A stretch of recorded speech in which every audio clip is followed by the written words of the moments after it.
Patuloy na nararanasan ang maaliwalas hanggang sa mainit na panahon sa malaking bahagi ng bansa dahil sa easterlies. Ngunit maaari pa rin makaranas ng pag-ulan dulot ng mga isolated thunderstorms sa natitirang bahagi nito. Alamin natin ang ulat panahon mula sa ating iWeather Center.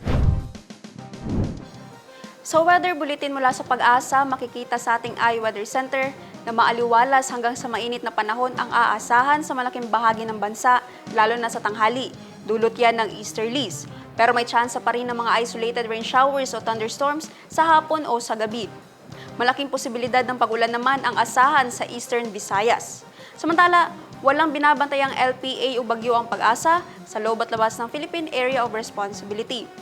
At para naman sa magiging lagay ng ating panahon bukas, sa Cotabato City, maglalaro ang agwat ng temperatura sa 24 to 34 degrees Celsius at 30% ang chance of rain. Sa Maguindanao, papalo ang agwat ng temperatura sa 24 to 33 degrees Celsius at 95% ang chance ng pag-ulan. Sa Cotabato Province, maglalaro sa 24 to 34 degrees Celsius ang agwat ng temperatura at 40% ang chance ng ulan. 24 to 33 degrees Celsius naman ang magiging agwat ng temperatura sa Davao City bukas at 80% ang chance of rain. Sa Cagayan de Oro City, papalo sa 24 to 32 degrees Celsius ang agwat ng temperatura at 30% ang tsansa ng pag-ulan.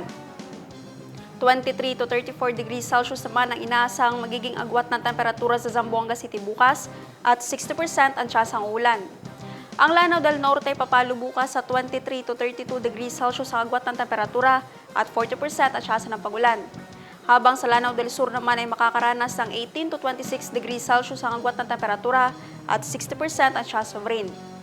Ang araw ay sumikat kaninang 6:05 ng umaga at lumubog ng 6:06 ng gabi. At yan ang latest mula sa ating iWeather Center.